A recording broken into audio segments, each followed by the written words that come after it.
Hola, hola, hola, hola, bienvenidos, buenas noches a todos, todas. Aquí estamos en otro episodio de la ciencia de la mente, tu analgésico para la vida moderna, muchachos. Buenas noches, Ángel, buenas noches, Patrick, ¿cómo están?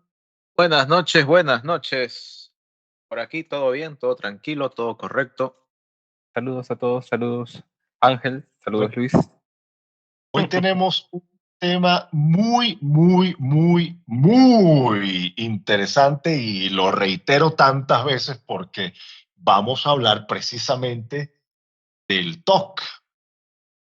Todos acá estamos un poco familiarizados con el tema de los trastornos obsesivo-compulsivos, pero como abre boca Ángel Patrick, quien quiera, quien tenga el gusto, quien quiera hacer el honor, nos pueden decir o podrían definir qué es el trastorno obsesivo-compulsivo. Bueno, Luis, trastorno obsesivo compulsivo, ¿no? Como tal. Partámoslo por partes, ¿no? Como le gusta a Jack el Destripador, ¿no? Vamos por partes. Trastorno, ¿no? Dícese académicamente de aquella condición alterada de la psique humana, ¿no? Que lleva a tener conflictos en las distintas áreas o distintos desempeños del ser humano, de la persona. Ok. Obsesivo, obsesión, es un conjunto de ideas, un conjunto de pensamientos rumiantes. Creo que ya habíamos mencionado anteriormente qué es la rumiación, aquella condición que hace que aparezcan ideas de la nada y te atormenten, ¿no? Te perturben. Ideas, no voces. Voces es otra cosa, ideas es otra cosa. Tengamos en cuenta eso. Ya en otro momento aclararemos mejor el tema de voces e ideas, ¿no? Y compulsión es el acto que tú realizas o que se debe realizar por obligación a estas ideas, ¿no? Te podría mencionar, Patrick, para poder aclararlo mejor también, la obsesión, compulsión en conjunción son una especie de rituales, ¿verdad? Justamente lo que acabas de decir, Ángel.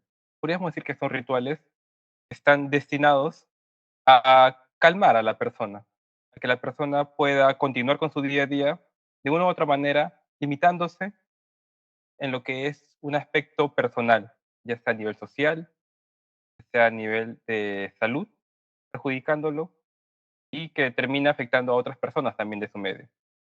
Bueno, muchachos, por lo menos es muy interesante la definición porque me lleva a pensar, o me abre la interrogante, mejor dicho, o sea, ok, entendiendo esto, si yo soy una persona que, por ejemplo, no puedo tener ropa de cierta forma en mi closet porque me enerva o me pongo nervioso, o me pongo ansioso o no puedo sencillamente dejarla como está porque no sigue el orden que yo pienso que debería seguir, por ejemplo.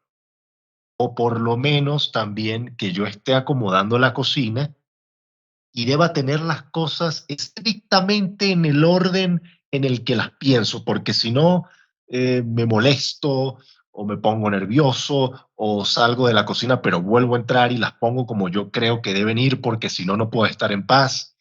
¿Cuál es la frontera que definiría que yo tal vez sea un poco, un poco extremista con el orden que yo creo que deben llevar las cosas?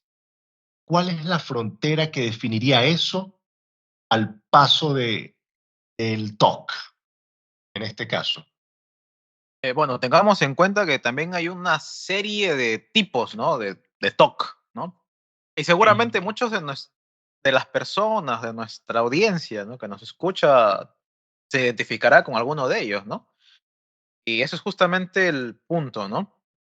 Hay ciertas cositas. No a todos nos puede gustar los sitios contaminados y creo que lo más normal es que a casi nadie le agrade estar en un sitio contaminado, o en un sitio con suciedad o que esté desarreglado, desordenado al extremo, ¿no? A menos que sea una persona que tenga un orden diferente, ¿no? Ergo, Albert Einstein, ¿no? Que en su desorden se entendía, ¿no? Y ya comprobado. Hay otras personas, otros genios que en su desorden se entienden. Uno lo puede ver desordenado, pero es simplemente que esta persona tiene un orden diferente. Nada más. Ahora, ¿cuándo pasamos al punto de una obsesión? Cuando esto tiene que hacerse de la forma estrictamente como yo quiero, si no, no puedo continuar con mi vida. Así de simple, ¿no? No puedo continuar haciendo lo que estoy haciendo o haciendo mis cosas, qué sé yo, saliendo a algún lado o hablando con una persona, si es que no he comprobado que lo que yo estoy planteando en mi mente, estas ideas rumiantes, ¿no? Estas ideas que vienen así a las mientes, un término antiguo, eh, no se han cumplido. Ejemplo, esta conducta muy típica, ¿no? Que sucede mucho en Latinoamérica, por lo menos yo lo he escuchado mucho de familiares, ¿no? Antiguos míos. Revisa si has bajado la palanca del gas, o revisa si has cerrado todas las ventanas, cuando ya estamos fuera de la casa. Eso es una conducta obsesiva o compulsiva, lo querramos o no. Y es una conducta obsesiva compulsiva de un tipo específico de TOC, que se llama TOC de verificación. Son personas que tienen que comprobar todo el rato, todo momento, que han hecho ciertas cosas. A pesar de que ya las hayan hecho, en algún momento dicen, ¿y si me olvidé? ¿Y si no lo hice? Ese es un tipo de TOC, un tipo de obsesión compulsión, porque tienen que hacerlo. Hay otros tipos de obsesión compulsión, como lo que venía mencionando al principio, ¿no? De la contaminación. Personas que deben tener todo totalmente limpio, limpio, pulcro, ¿no? Porque pueden haber gérmenes, pueden haber bacterias, virus, qué sé yo. Y esto se ha puesto muy en tendencia con el tema del COVID. Habrán conocido seguramente, y no solamente ustedes, ¿no? Luis y Patrick, sino también nuestros oyentes, personas que son demasiado, eh, Germenofóbicos. sí, germenofóbicos, justamente. Sí, y esto también es parte de un desarrollo del TOC, claro, impulsado por un fenómeno social llamado COVID, ¿no? Claro, bueno, fíjate Ángel que debido a la realidad, debido a ese momento coyuntural que significó el virus del COVID-19, em, yo veía a las personas, incluso algunas bastante paranoicas con el tema. Tal vez todos llegamos incluso en algún momento a desarrollar algún tipo de miedo excesivo, o estaba paranoico que me tengo que estar lavando las manos o no, no puedo tocar a nadie, no puedo estar donde haya más de 3 personas porque me puedo contaminar. Bueno, también los medios, por supuesto, como siempre, tienen su carga de responsabilidad en esto porque lo que pasa a ser una campaña de prevención, de cuidado, termina siendo un elemento que genera caos, tal vez sin querer, o tal vez por la repetición ad nauseam del tema y todo el mundo las 24 horas, los 7 días a la semana, pensando y escuchando sobre el tema del COVID, en el claro ejemplo del COVID. Bueno, eh, eso bueno, fue un momento atípico en la humanidad, pero si nos vamos ya por lo menos, Ángela, a lo que tú dices, resulta bastante cotidiano, porque yo creo, muchachos, que aquí todos nosotros habremos escuchado en algún momento, ay, un momento, no sé si dejé una hornilla del gas encendida o pasada, o no sé si dejé la plancha, si la plancha está conectada todavía. Eso muchísimas veces lo he escuchado y lo suelo escuchar. Ahora bien, estos síntomas pueden ir, me imagino, de leves a agudos, ¿cierto? Claro, para poder ejemplificar eso, hay una película que yo recuerdo, está en Netflix, dicho sea de paso, si la pueden ver, en buena hora, ¿no? Es una Netflix. comedia, sí es una comedia, es una comedia Valga la española, se llama cuña, Tok Netflix. Tok. No sé si alguno de ustedes la ha visto, alguna de nuestra audiencia la ha visto, ¿no? Tok Tok se llama. Sí, me suena. Me suena. Estoy muy familiarizado con esa onomatopeya, pero la película no la conozco, pero me suena, Sí, me suena. igual, igual. Ok, es una película que trata básicamente de varias personas, si mal no recuerdo eran 5 personas, y cada una de ellas tiene un tipo específico de TOC. Una es, si mal no recuerdo, es microbióloga, creo, algo así, no recuerdo bien, y es obsesiva con la limpieza. Otro es estudioso, no me acuerdo bien qué era, pero tiene esta obsesión de no pisar las líneas en el suelo. Hay otro que es taxista y tiene la obsesión matemática. Es decir, siempre tiene que contar todo, contar números y sumar números a cada rato, de lo que sea, de lo que sea, absolutamente de lo que sea. Te está hablando de pollitos y de la nada comienza a contar: esta gallina va a dar 50 huevos, estos 50 huevos van a salir 30 pollos vivos, los demás muertos, y así va contando, contando, contando y multiplicando. Hay otros que tiene, ya, hay una señora justamente de lo que mencionas en esta película, una señora que tiene el TOC tiene dos TOCs, ¿ya? Pero es de ideas irracionales en sí.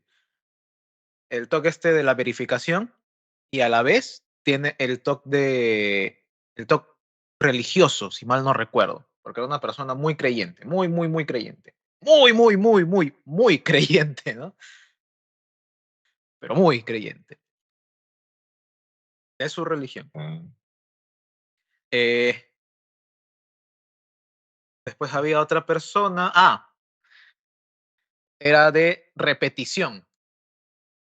Era una chica que se dedicaba a hacer, era instructora de fitness, si mal no recuerdo, y siempre repetía 2 veces todos los ejercicios, porque su TOC era de repetición. Tenía que repetir todo 2 veces. Y lo repetía, y lo repetía. Pero en ese transcurso de la película se ve cómo algunos TOCs van agravándose y otros van alivianándose, ¿no? Con una intervención en grupo y todo lo demás. El más notorio es el de esta chica, de las repeticiones. Comenzó con 2 repeticiones y cuando tuvo esa intervención al principio comenzó a subir de repeticiones. Comenzó a repetir más de 2, 3, 4 veces, 5 veces, 8 veces. Y tenía que repetirlo, porque si no, no podía seguir haciendo sus cosas normales. Y desarrolló una especie de ecolalia, que es: repite todo lo que tú dices otra vez. ¿Cómo? O Ent- sea, yo digo algo y esa persona necesita repetir lo que ya yo dije, Así es. literalmente. Así es, O literalmente. es una charla bastante reverberante, como mínimo. Sí. Bien, pero al final, eso es una comedia, ¿no? Todo lo hicieron con son de comedia para que las personas se rían. Y es gracioso, a mí por lo menos me parece graciosa la película. Y bueno, al final todos terminan aceptando su condición, terminan aceptando su condición y entre ellos ayudándose a identificar cuándo es que están presentando este ritual y ayudándose mutuamente a afrontar, a vencer el ritual. Porque tengamos en cuenta de que este ritual se convierte en una fobia. Tienes fobia, tienes un miedo irracional a querer vencer este, este ritual que tienes como tal. Se convierte en algo totalmente temeroso porque crees irracionalmente. Tengamos en cuenta que todo esto está guiado por ideas irracionales. La gran mayoría de personas creen irracionalmente que si no cumplen con todos sus rituales, les va a ir muy mal en la vida. Muy, muy mal. Y todo se va a salir de control. Mire, hay uno de esos personajes que plantea algo muy interesante. Fíjate, Ángel, fíjate, Patrick, que como Ángel menciona, uno de los personajes tiene un toque relacionado con la religión y por lo menos nosotros en estas latitudes vivimos en una sociedad eh, difícilmente laica, ¿no? Eh, ¿Cómo podemos saber cuando alguien tiene un toque relacionado con la religión o, bueno, alguna creencia, algún culto, etcétera? ¿Cómo Mm, saber dónde termina, digamos, que la fe que cualquiera puede tener, ¿no? Y comienza ya a aparecer o hacer un TOC? ¿Dónde está la línea que divide la fe de, de este TOC, de los TOC? Hay algo que comprender, ¿no?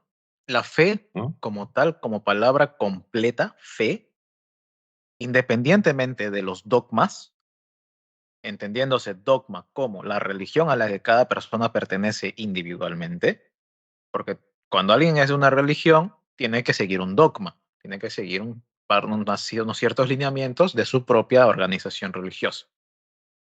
Pero si sacamos la palabra fe fuera de todo tema dogmático, queda solo en esperanza. Fe es igual a esperanza. Las personas tienen fe, quieren una fe y persiguen una fe porque necesitan tener esperanza. ¿Esperanza de qué? De que mañana va a ser un día mejor, de que el día de hoy les va a ir bien, de que lo que hagan va a salirles bien y va a estar todo bien, a pesar de que las cosas a veces puedan no pintar muy bien. Eso es esperanza. Ahora, al meterle el tema dogmático, al introducirle el tema dogmático, ya estamos dándole otra conceptualización a fe independientemente de cada religión. Bueno, dependientemente Correcto. sería en este caso. Ujú. Y podemos mencionar muchos ejemplos de muchas religiones.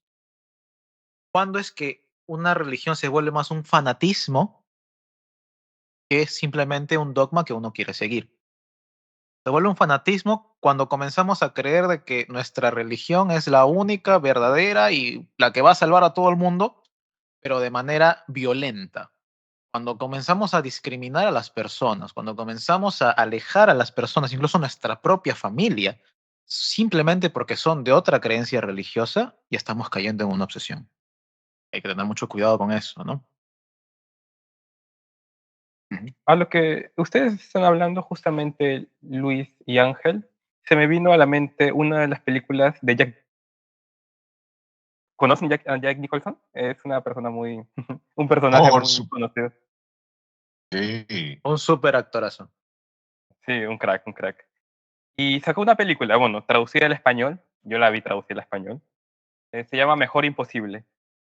Se trata de un millonario que, digamos, convive con el TOC.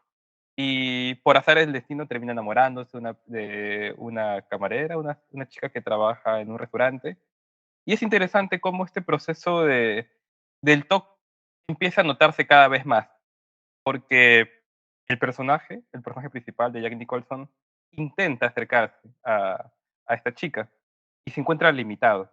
Creo que es un muy buen ejemplo de cómo es que podemos ver que estas compulsiones, estos pensamientos, eh, estas obsesiones vuelven a ser perjudiciales. Cuando uno quiere hacer cosas, intenta proponerse metas, actividades, y les cuesta mucho, a tal punto de que terminan fallando, y tal vez no lo vuelvan a intentar. En ese caso, el desenlace de esta película, para las personas que quieren verlo, es que de una u otra manera el personaje avanza hacia las cosas que le parecen importantes. En este caso, tener una relación duradera. Pero ahí se ve claramente cómo es que el TOC puede ser limitante. Creo que eso es lo que marca una diferencia entre lo que el TOC o las obsesiones pueden ser de alguna manera útiles y a veces pueden ser más perjudiciales para uno mismo, ¿no?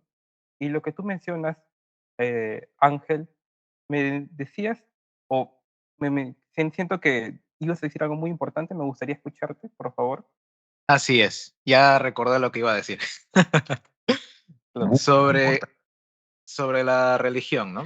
Ok, cuando tu pensamiento dogmático o el dogma con el cual eres formado en esta religión en la que estés, cuando este dogma te lleva a rechazar toda postura de descubrimiento nuevo acerca de tu religión, acerca de lo que tú crees. Por ejemplo, yo creo, supongamos, ¿no? Yo creo en un espagueti volador. Y existe esa religión, ¿ah? Existe, era interesante, existe, ¿no? Pero tiempo después se descubre arqueológicamente que este espagueti volador fue inventado por una persona X. Pero mi dogma me dice que no, que el espagueti volador fue realmente, existió, ¿no? Y que realmente hizo todo el universo y todo el mundo. Y rechazo totalmente este nuevo descubrimiento que con pruebas arqueológicas, antropológicas, de análisis textual y todo lo demás han demostrado de que no fue así. Y lo rechazo por mi dogma. Eso ya es una especie de obsesión, ya es una especie de compulsión obsesiva, porque estoy dándole una fe totalmente ciega, y bueno, hay ciertas religiones que inculcan la fe ciega, estoy dándole una fe totalmente ciega a lo que mi dogma me está diciendo, sin tenerle ni siquiera algún tipo de miramiento a lo que me puedan decir los investigadores propios de esta religión, que se especializan en investigar y descubrir más cosas de esta religión. Entonces estoy siendo demasiado cerrado y demasiado dogmático. El dogma existe para formar y para llevar a cabo ciertos rituales propios de cada religión y ciertas normas de cada religión. Ok, excelente. Pero el dogma también tiene que evolucionar. Imagínense que actualmente estuviésemos con un dogma de Edad Media de 1230. No tendría lugar. O con un dogma del 400 antes de la era común. No tendría lugar actualmente porque sencillamente no tendría sentido. No tendríamos que estar obligados a estar sin internet, sin televisión, sin radio, sin nada, porque el dogma de hace 400 años antes de la era común me está obligando a hacer esto. Sí, vivir como Amish, respeto por supuesto a los Amish, pero Y ese es un punto muy importante, ¿no? Tener mucho cuidado con eso porque nuestra fe no depende de cuántas más ofrendas hagamos o cuántas más cosas hagamos en pos de una deidad, una creencia, lo que nosotros tengamos. Depende de nuestro propio corazón, de nuestra propia capacidad de esperanza, nuestra propia capacidad de motivación y de deseo y de positividad. Es más, hay otra película en Netflix, es una película india. Netflix, claro, Netflix no patrocina este programa. No, no, para nada, para nada, para nada, para nada. Esperamos que pronto lo haga, pero de momento no es así. Si Netflix, cualquier cosa, llámanos, por favor. Ok. Sí, sí, sí. Mi mes gratis, por favor. Sí. Ok. Hay otra película en esta plataforma llamada PK, ¿no? Es una película india. Es de la productora A, de Amir Khan, que habla justamente de este tema, ¿no? De las religiones, cómo se mueven, cómo se manejan y cómo es que se crea este pensamiento colectivo de la fe. En este caso lo ejemplifican con una roca. ¿Cómo es que puedes hacer que la gente crea en una roca y que le dé dinero, le dé ofrendas y le rece y todo a una roca? ¿No? Y se basa siempre en la desesperación de las personas. Se basa en que nosotros como personas, bueno, en ciertas latitudes, más que en otras, las personas se encuentran más desesperadas porque están sufriendo más. Por X razones, temas económicos, temas sentimentales, temas familiares, temas incluso geográficos, entre otras cosas. Mientras uno más sufre, a veces, o muchas de las veces, vamos a tender a desesperarnos más por querer encontrar una solución, por querer encontrar ese camino, esa ruta que me saque de mi desesperación y me dé esperanza. Porque cuando me desespero, he caído en un estado bajo. Y si he caído en un estado bajo, estoy desesperanzado, ¿no? Entonces estoy en desesperación y en desesperanza. ¿Qué quiero? Darme la desesperación y tener más esperanza. Y ahí surgen los ídolos de barro. Busco cualquier cosa que me dé esperanza. Y es como justamente mencionábamos también con las terapias, ¿no? Con las pseudoterapias. Estoy desesperado buscando una terapia. Entonces viene cualquier marquetero, me vende bien su terapia y le creo. Y en teoría me dio esperanza porque yo le creí. Otorgué mi fe a esto. Es decir, le di mi esperanza a esto. Y lo mismo sucede en las religiones. Le doy mi esperanza a esta creencia creyendo ciegamente en muchos casos de que me va a hacer feliz. Y en muchos de ellos jamás sucede. Es una creencia irracional. Pero es interesante porque yo pienso que al hablar de dogma entran muchos o muchas otras cosas, incluyendo la política, que pareciera que hoy en día es la nueva religión de las personas. Sí, también. Bueno, es que el dogma está en todos lados, ¿no? Es como mencioné, ¿no? Una serie de instrucciones, una serie de pautas y rituales que se deben cumplir para pertenecer a cierto grupo. A veces religioso, a veces psicoterapéutico, a veces político, ¿no? Sí, está bueno conocer esto, pero surge la interrogante también. ¿A partir de qué punto sería necesario un acompañamiento psicológico? ¿Sería necesario buscar ayuda? Eh, ¿En qué punto del espectro del TOC sería necesario ya acudir con un profesional o buscar ayuda? Muy buena pregunta, Luis. De carácter personal, diría cuando la persona siente que su día, su vida, veámoslo como si fuese un globo, está constreñido, se ha vuelto más pequeñito, se ha limitado de otra manera, ¿no? Creo que sería para mí el indicador más claro de cuando una persona necesita, y es más, va a querer recibir mayor ayuda. En caso contrario, si es que su día a día se mantiene árido, se puede mover en las diferentes áreas de su vida de una manera más o menos flexible, pues poco o nada va a querer algún tipo de apoyo, acompañamiento psicológico, ¿no? Eh, Hay algo que tal vez pudiese mencionar Ángel, que me estoy pasando yo, sin embargo, este para mí es un indicador muy esencial. ¿Qué opinas, Ángel? Pero, ¿no? Básicamente en la vida tenemos ciertas esferas, ¿no? Las esferas principales son esfera familiar, esfera emocional personal, esfera intrapersonal y, bueno, un poco más, ¿no? Un poco más. Son las principales, ¿no? Además de eso están ya las microesferas o las esferas más pequeñas, ¿no? Vendría a ser la esfera del colegio, la esfera del trabajo, eh, entre otras cosas, ¿no? Otros grupos que tengamos y otras cosas en las que nos desempeñemos, ¿no? Pero en estas tres principales, ¿no? La familiar, intrapersonal e interpersonal, ¿no? Cómo nos relacionamos con nuestra familia, cómo nos relacionamos con nosotros mismos internamente y cómo nos relacionamos con las demás personas externamente, es donde tenemos que fijarnos, ¿no? Tenemos que darnos cuenta. Básicamente, si vemos que emocionalmente y en forma externa, ¿no? Así como lo mencionaste también en la película de Jack Nicholson, Patrick, si ya vemos que nos está costando hacer nuestra vida normal con cotidianidad por estos rituales, por estas creencias irracionales, estamos mal. Debemos ahí, se debe prender ahí lo que está de moda, ¿no? Una banderita roja, ¿no? Nada, ni nosotros mismos nos podemos impedir en hacer nuestra vida con normalidad.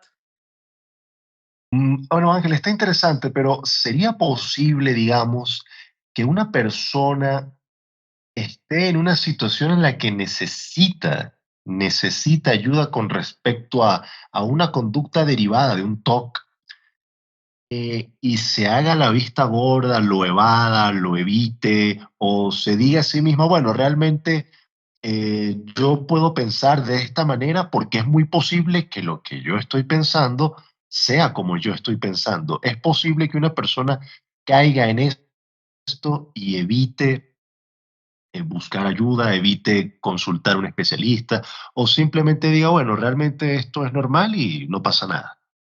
Es otra de las cositas con el TOC, ¿no? Digo cositas, ¿no? Porque no son pequeñas, aunque la mayoría de las personas lo minimizan, ¿no? Sí, tengamos en cuenta de que el TOC son ideas irracionales.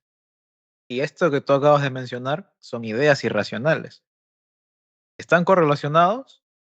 Efectivamente. Entonces, la mayoría de personas con TOC o que tienen algún tipo de acercamiento o viso obsesivo compulsivo van a tener estas ideas de decir, soy perfectamente normal. soy normal, son manías mías, así como dice la canción de Miguel Abuelo, ¿no? Son cosas mías, ¿no? Yo no pedí nacer así, ¿no?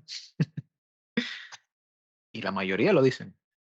Muy pocos son los que se dan cuenta, ¿no? Que caen en ese punto del llamado insight, del darse cuenta. Claro, debe llegar un momento, por supuesto, o sea, cuando ya la persona, cuando ya es tanto que la persona un día dice, bueno, esto de verdad ya se salió de control, esto no puede o no debe ser así. Tal vez ahí se den cuenta, pues, que sí necesitan un poco de apoyo para superar esa condición o sobrellevarla. Sí, por lo general pasa eso, ¿no? Y por lo general cuando llegamos a ese punto es cuando ya hay un punto de no retorno, ¿ya? Pero cuando llegamos a ese ¿Cuál sería? punto, a recién sentir ese punto de esto ya me está dificultando vivir normalmente, es cuando estamos muy cerca al punto de no retorno. Y a veces puede ser ¿Y muy tarde. cuál sería el punto de no retorno? Cuando ya te impidió continuar con todas tus esferas cotidianas, ¿no? Por ejemplo, habrán visto seguramente la película de Leonardo DiCaprio, El Aviador. ¿La han visto? ¿No la han Sí, visto? sí, sí. Ahí está el Wow. mejor ejemplo del punto de no retorno. Howard Hughes llegó a ese punto. Sí, Llegó al claro, punto pero de, como recordarás, Luis, llegó al punto de encerrarse totalmente en su habitación de cine, ¿no? En su cine personal y no salir por muchos años. Bueno, mucho tiempo. sí, y totalmente germenofóbico. Sí. Pero bueno, ese, claro, es un caso particular, pero en estos otros casos de las personas que evitan pisar líneas, las personas con ideas obsesivas tal vez con respecto a algo, las personas con manías de colocar las cosas, digamos, de cierta forma específica en cierto lugar específico, por ejemplo, para ellos, ¿cuál sería el punto de no retorno? ¿O se dificulta la respuesta al ser casos tal vez muy específicos o muy vagos?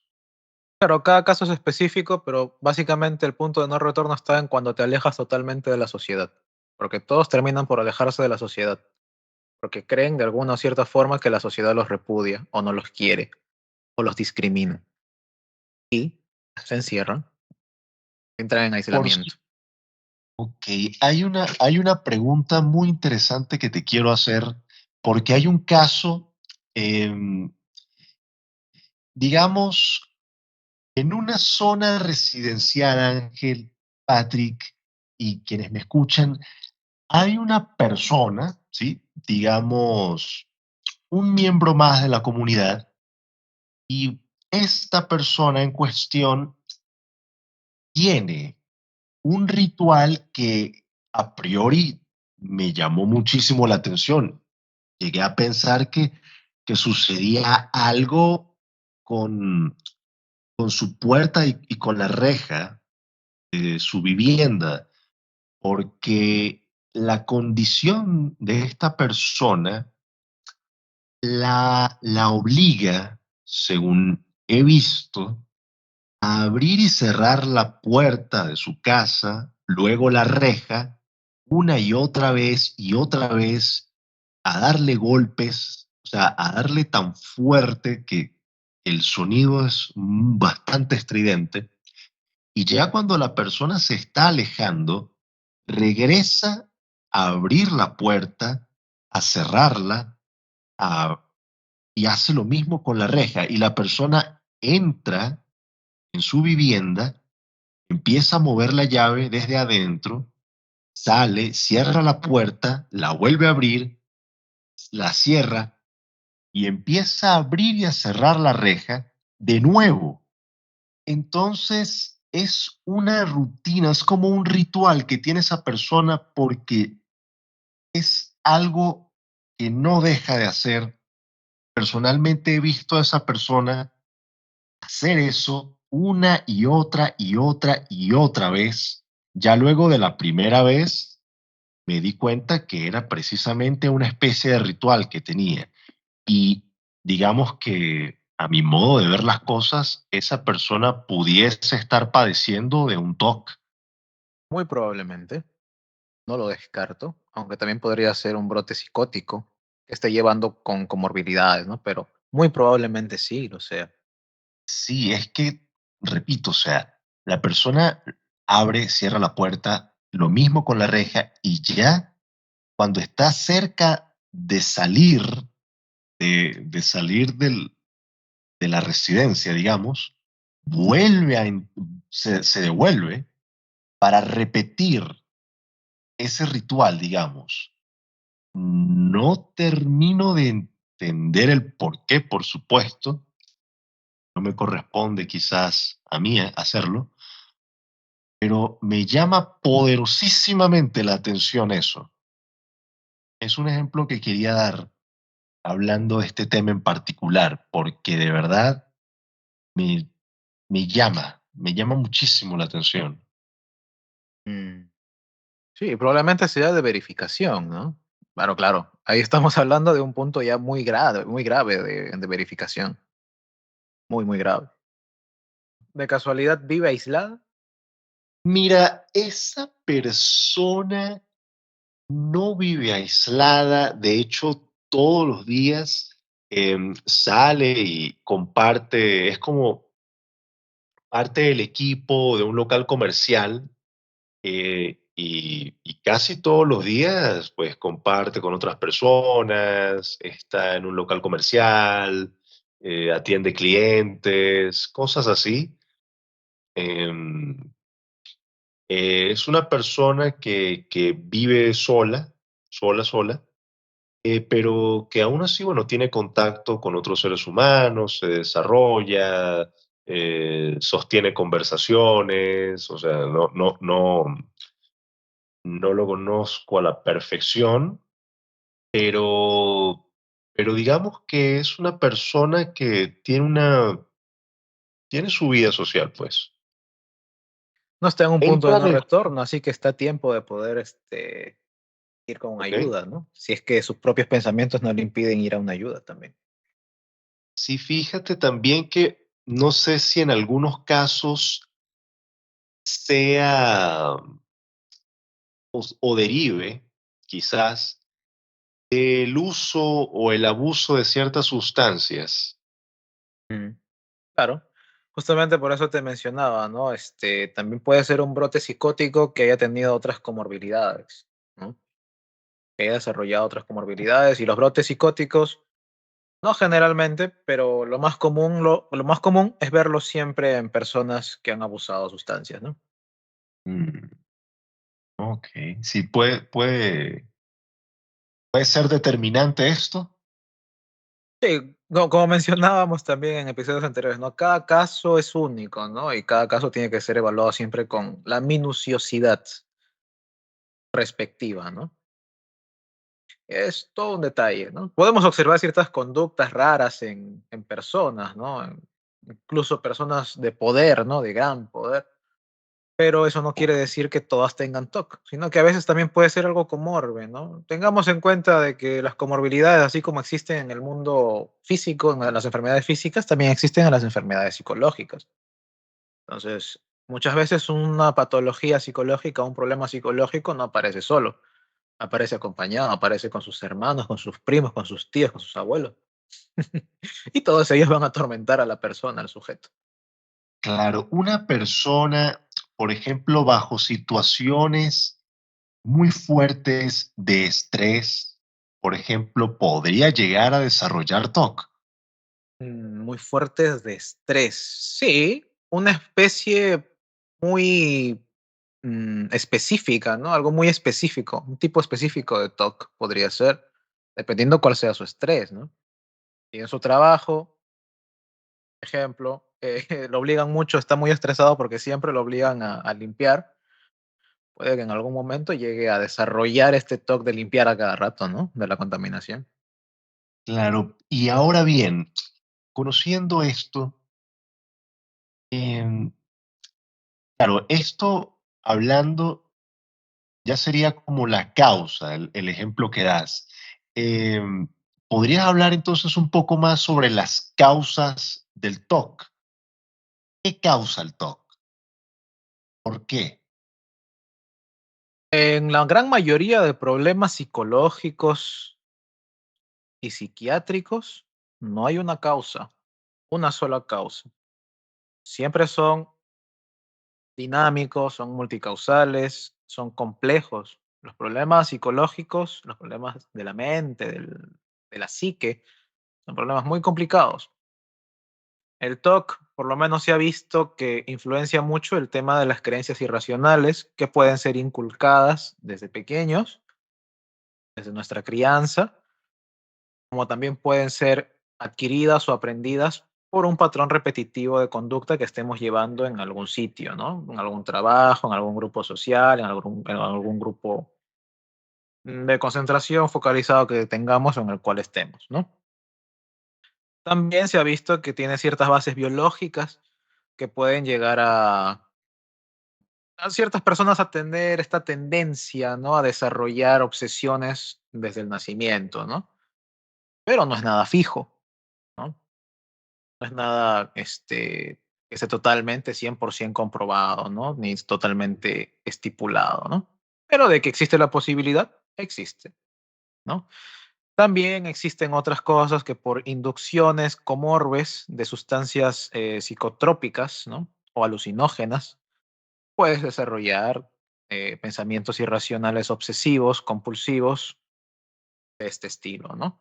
Como lo que te mencionaba, ¿no? Hace un rato, ¿no? Puede ser que por un brote psicótico, esta persona que mencionabas haya desarrollado también un TOC de manera simultánea, ¿no? Y etcétera, etcétera. Son muchísimos factores y cada uno de estos que he mencionado no son poco importantes ni menos importantes. Siempre hay que estar atentos a nuestras propias interacciones, tanto externas como internas, ¿no? ¿Y qué está sucediendo con nosotros? Ser críticos con nosotros mismos, ¿no? A veces somos muy críticos con lo externo o con el exterior o con las demás personas, pero no con nosotros mismos, ¿no? Nos falta mirar a veces un poco más adentro. Sí, justamente Ángel, lo que dices tiene mucho sentido y se me vino a la mente los procesos de aprendizaje básicos, también como para complementar, además de toda esta interacción que hay, eh, la conducta de escape que aparece cuando aparece un contenido aversivo. En ese caso, por ejemplo, las obsesiones son, como ya muy bien lo has mencionado y lo has detallado a lo largo de todo este capítulo de podcast, que son irracionales, ¿no? Muchos de ellos tienen una visión catastrofista, tienen ideas que tal vez no encajan con la realidad, ¿no? Eh, Prevén siempre lo peor. Y la compulsión sirve justamente como una forma de aliviar esta obsesión, de minimizarla, de hacerla menos aversiva.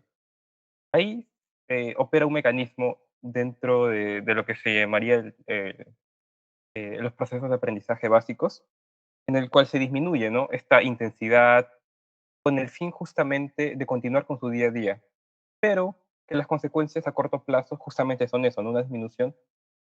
Sin embargo, a corto plazo, esas obsesiones vuelven a aparecer con mayor frecuencia, con mayor intensidad, de otro tipo, y la persona nuevamente, para calmar esta obsesión, vuelve a activar una compulsión distinta.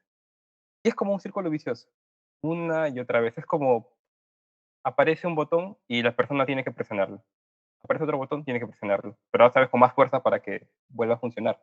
Y es esa jugada que para mí me resulta muy interesante, aunque si bien no explica todo el abanico de variables que influyen en este trastorno, en la aparición y este mantenimiento, de una u otra manera también nos sirve como clínicos y también en la investigación para poder dar con pequeños atisbos, ¿no? Pequeñas huellitas de que el comportamiento también está influyendo, ¿no? Los procesos básicos, que sería la conducta de evitación.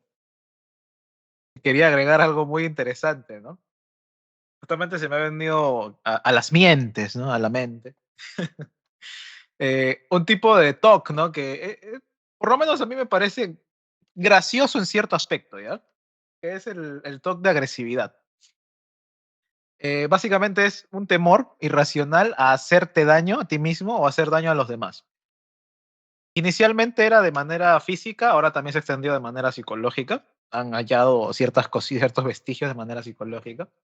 Y esto me trae mucho a la generación actual, ¿no? La generación, ¿cuál era la que seguía de los millennials? ¿La X? No, el alfa. Generación X, generación Z. Ah, Z es esta generación. Esta generación Bien. actual, incluso nosotros los millennials también estamos dentro, ¿ah? En cierta forma. Que es, por ejemplo, ser demasiado... y la otra vez vi también un TikTok, me parece, de esto. Demasiado, demasiado políticamente correcto. Demasiado. Por ejemplo, ¿no? Estar en un restaurante, en una cafetería, ¿no? Y que te trajeran algo que no era y por ser políticamente correcto y no reclamar lo que realmente pediste, te quedas sin pedirlo, ¿no? Y dices, ah, no, sí, está bien, ya lo como, ¿no? Y ya. Porque no quieres hacerle daño al otro, ni afectar sus sentimientos, ni afectar sus emociones, ¿no? Y eso se te pasa por la cabeza.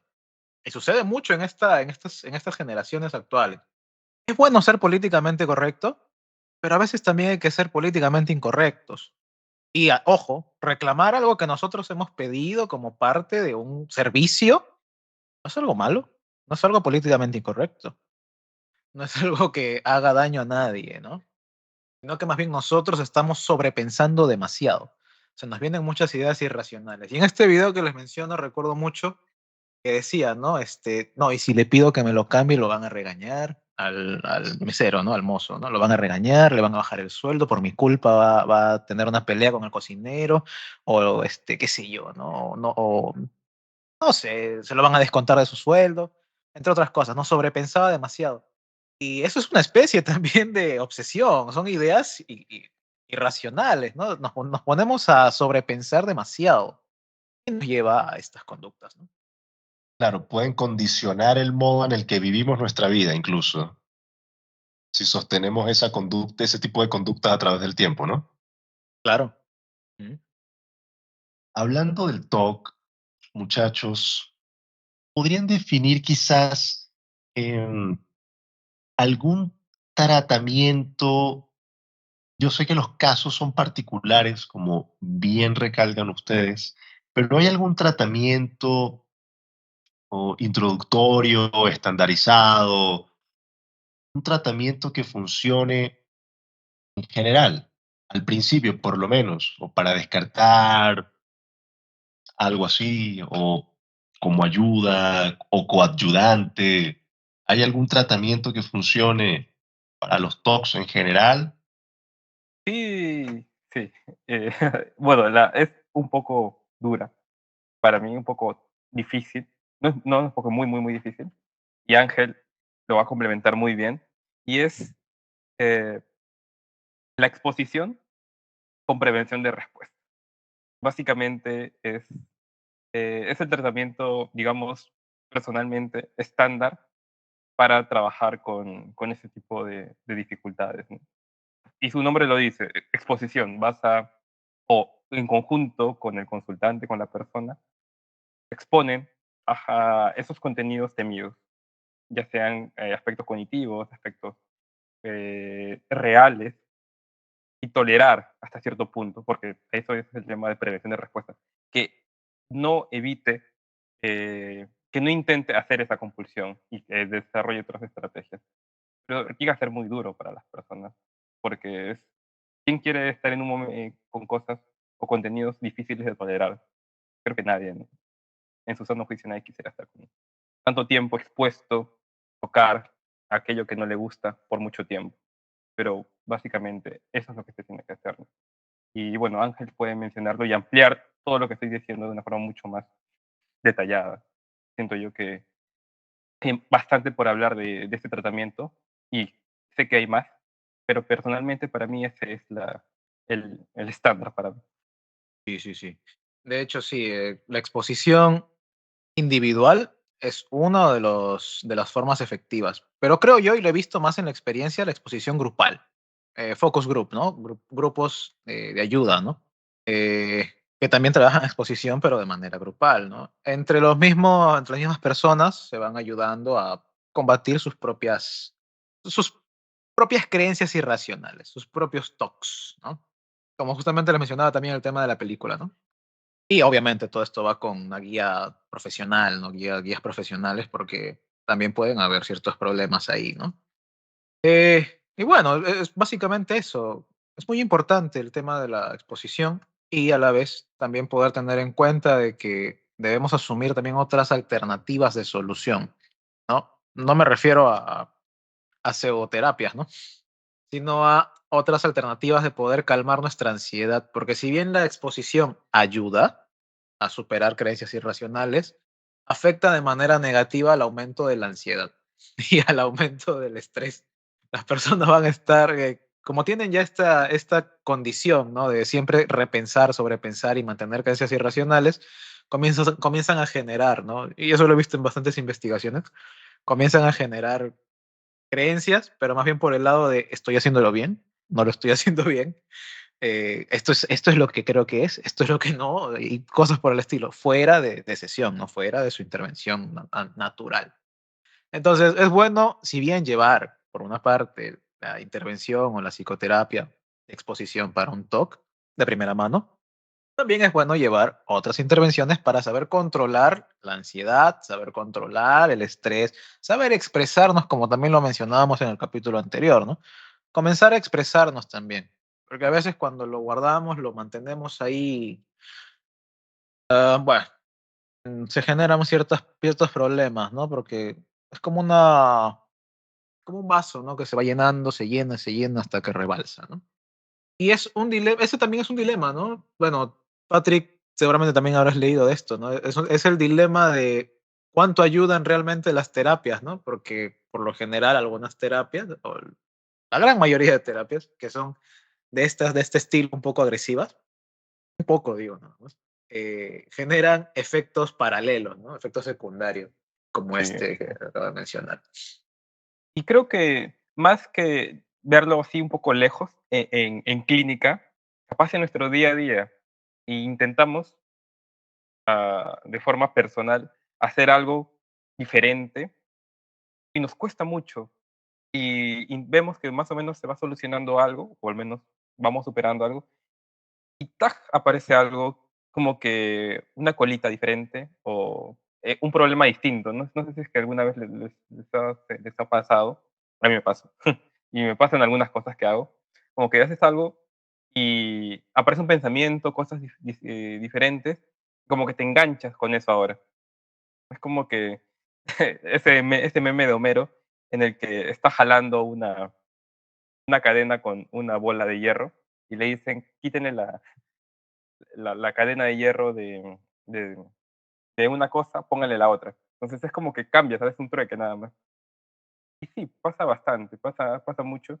Y eso es trabajo del propio clínico que sepa no solamente hacer una técnica, en este caso un procedimiento, en este caso la exposición, sino que sea maestro o maneje diferentes habilidades, sea entrenamiento en reestructuración cognitiva, que muy bien ya lo has dicho, que es básicamente trabajar con las cogniciones, habilidades para búsqueda de apoyo, ya sea eh, con amigos, familia, cuando sienta que algo necesita atención y en vez de estar haciendo esa compulsión, busque a un compañero para poder lidiar con ello, estrategia de resolución de problemas. Es un abanico muy amplio, pero justamente destinado a lo que es el TOC. Es algo muy variable y adaptado a la persona, pero esencialmente es nuevamente la exposición hasta cierto punto, muy bien graduado y entallado, como si fuese un traje hecho a la medida de la persona, ¿no? Para que no traiga, en la medida de lo posible, esos efectos secundarios que terminan, de alguna manera, cambiando el problema por otro, nada más, como un trueque. Y eso es lo que menos se espera, ¿no? Y Luis, con lo que estamos diciendo Ángel y yo, ¿qué se te viene a la mente? Me gustaría escucharte. Tal vez hay más dudas de las respuestas que hemos estado dando. Y qué opinas tú, no? Bueno, realmente está muy interesante el tema de una terapia estandarizada que pueda servir, al menos en primera instancia, en general para pacientes o personas con TOC. Está también excelente el saber que quizás una terapia cuyo fin sea eliminar ese TOC puede generar efectos secundarios, por llamarlo de algún modo. No había pensado en eso realmente, que puede desencadenar quizás algún mal o algún daño o algo no muy positivo en el paciente. ¿De qué manera se podría abordar para evitar ese efecto secundario? El abordaje es siempre individual, ¿no? Como bien lo mencionaba Patrick, ¿no? Cada persona es única y cada persona tiene sus propias tendencias a desarrollar otras cosas. Sin embargo, y más allá de eso, de igual forma puede llegar a suceder, porque si bien estamos Sí, evaluando una cosa, ¿no? Que es el TOC y todos sus temas comorbes, ¿no? Psicosis, pensamientos irracionales, ideas imaginarias, en cierto momento alucinaciones de otro estilo, ¿no? Ilusiones, ansiedad desmedida, ¿no? Entre otras cosas, no voy a seguir mencionando porque es muy larga la lista. Eh, si bien estamos evaluando ese punto, a veces dejamos fuera otros sistemas, ¿no? Dejamos sistemas que tal vez la persona también puede llevar, puede tener dentro y que no lo hemos evaluado, ni lo hemos considerado y de un día a otro lo desarrolló y, oh, sorpresa, ¿no? Oh, ¿y ahora qué hago, no? Y a eso súmale que a veces, ¿no? No digo siempre, sino a veces algunos terapeutas o algunos profesionales no están preparados ni capacitados para manejar todo tipo de problemas. A veces solo están capacitados y preparados para manejar exclusivamente TOC, exclusivamente ansiedad, exclusivamente burnout, exclusivamente trastorno límite, ¿no? Y los otros los conocen, pero está bien, ¿no? Entonces, eso es a lo que me refería, ¿no? Por lo general vamos a encontrar terapeutas profesionales que se especialicen en uno solo y debemos buscar a otro que se especialice en otro problema también. A veces decimos, ¿no? Pero uno solo puede encargarse de todo. Sí, pero esta persona es, como se diría, ¿no? Es un capo, una capa, ¿no? Es totalmente hábil en todos los padecimientos, todos los trastornos, todas las condiciones. ¿Lo es? claro, ¿No lo es? claro. Entonces, si bien me está ayudando por un lado, que está excelente, está muy bien, también tengo, no solamente tengo, ¿no? Sino también es parte de nosotros los terapeutas ser totalmente sinceros, ¿no? Estamos notando que esto no lo podemos manejar, tenemos que actuar en equipo, con otros profesionales, con otros terapeutas que sepan también otras técnicas de otras cosas. O si no queremos pasarlo también a la persona, porque la persona, qué sé yo, no tenga posibilidad económica o lo que sea, el motivo que fuese, tal vez por lo menos preguntar, ¿no? ¿Qué podríamos hacer y aplicarlo empíricamente, ¿no? Aunque no es lo recomendable, pero por lo menos, ¿no?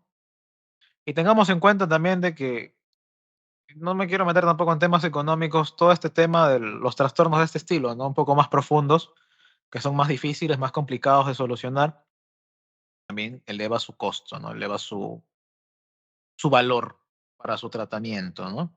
Entonces, a veces decimos, ¿no? ¿Por qué las personas no se tratan? Y a veces también tiene que ver mucho con el tema económico, ¿no? Aunque bueno, temas aparte, temas aparte, con el tema de las cosas que se pueden generar como efectos secundarios, es importante estar atentos nosotros como terapeutas, como profesionales de la salud, de cuándo no podemos manejar algo y pedir ayuda. Es una buena reflexión para un cierre, Ángel. Patrick, ¿tienes alguna de tu parte? Que cuando requieran ayuda, cuando sientan de que algo no está yendo bien, que no teman, ¿no? Ir a un psicólogo.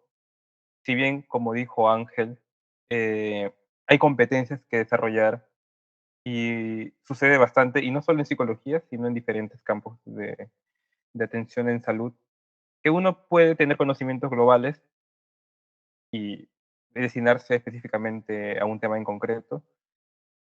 Nunca está de más tener una apreciación general, ¿no? De lo que te está pasando, y este profesional te puede dar el acceso a otro profesional mucho más capacitado. Dentro de los psicólogos, siempre buscamos lo mejor para el consultante, ¿no?